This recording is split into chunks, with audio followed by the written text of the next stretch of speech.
తూర్పుగోదావరి జిల్లా సీతానగరం మండలంలో పురుషోత్తమపట్నం ఎత్తిపోతల పథకానికి సంబంధించి పైప్ లైన్ పనులను రైతులు అడ్డుకున్నారు.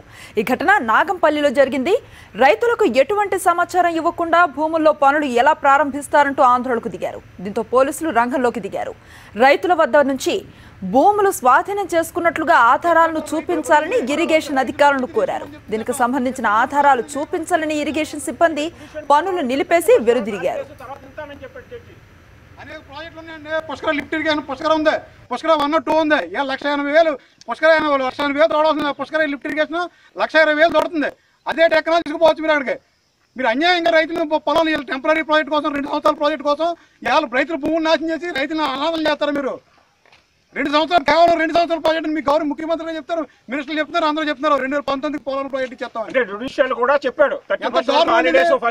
రైతు ఒక రైతు మామూలు రైతు నెట్టుకుని అన్యాయంగా రైతుకి నోటీస్ లేదు, రైతుకి కన్సర్న్ లేదు, రైతుకి మధ్యవర్తి లేదు, పొలం హ్యాండ్ చేసుకుంటే లేదు. దౌర్జన్యం రాత్రులు పని చేస్తున్నారు, రాత్రులు రోడ్డు వేస్తున్నారు. రైతు ఇంకా రాత్రులు పగల పొలంలో పడుకోవాలి. ఇంకా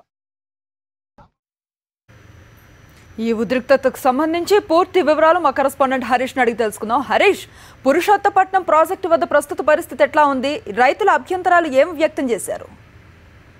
శ్రీ పురుషోత్తపట్నం ప్రాజెక్టు సంబంధించి గతంలో కూడా చాలా ఆందోళన జరిగింది. 1,600 కోట్ల రూపాయలతో ఈ ప్రాజెక్టు టెంపరీ ప్రాజెక్టు, కేవలం ఈ ఎత్తిపోతల పథకం 2 సంవత్సరాలకు మాత్రమే పరిమితం అని 2 సంవత్సరాల కోసం అన్ని కోట్లను వృధా చేస్తూ తమ భూములు తీసుకోవటం అన్యాయం అని రైతులు చాలా రోజులు ఆందోళన చేపట్టారు. చాలా సార్లు ఈ ఆందోళన ఇంకా కొనసాగుతుంది. అయితే దీనికి సంబంధించి అధికారులు ఎన్ని దఫాలు చర్చ జరిగినా కొంతమంది రైతులు మాత్రం ఎట్టి పరిస్థితులు తమ భూములు ఇచ్చేది లేదని తేల్చి చెప్పడం జరిగింది. అవసరమైతే కోర్టు ద్వారా అయినా సరే తీసుకుని ఏదో రకంగా భూముల్ని ఆక్యుపై చేసి ఏదో రకంగా సేకరించాలనే ఉద్దేశం ప్రభుత్వం ఇప్పటికే ఆ రకంగా చర్యలు కూడా మొదలెట్టింది. గతంలో ఎకరాకు 18 లక్షలు నిర్ణయించారు, దాన్ని రైతులు అంగీకరించలేదు. తర్వాత దాన్ని 28 లక్షలకు పెంచారు, కొంతమంది రైతులు అంగీకరించారు. అప్పటికీ కూడా చాలా మంది రైతులు కోర్టు ద్వారా పోరాటాలు నిర్ణయించారు. 28 లక్షలు కూడా తీసుకోకుండా తమ భూములు ఇవ్వకుండా వదిలేయడం జరిగింది. ఈ నేపథ్యంలో అక్కడి నుంచి పైప్ లైన్ ఏదే విధంగా వేసుకెళ్లాలనే ఉద్దేశంతో అధికారులు నాగంపల్లి గ్రామం గుండా ఈ పైప్ లైన్ పనులను ప్రారంభించారు.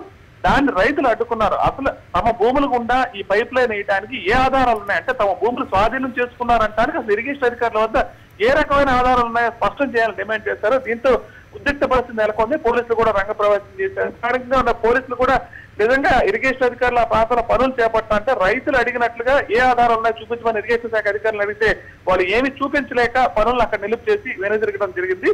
ఇదే పరిస్థితి అంటే ఇప్పటికే పుష్కర 1, పుష్కర 2 ఎత్తిపోతల పథకాలకు సంబంధించి ఈ ప్రాంతంలో పురుషోత్తపట్నానికి సంబంధించి చాలా భూములు చాలా వరకు ఈ ప్రాజెక్టుల కిందే పోయి ఇప్పుడు అవసరం లేకపోయినా పురుషోత్తపట్నం ప్రాజెక్ట్ ఎత్తిపోతల పథకాన్ని ప్రారంభించి ఆ మిగిలిన భూములు కూడా ఏదో రకంగా ప్రభుత్వం కైవసం చేసుకొని తీసుకోవాలని అనుకోవటం దారుణమైన రైతులు ఆవేదన వ్యక్తం చేస్తున్నారు.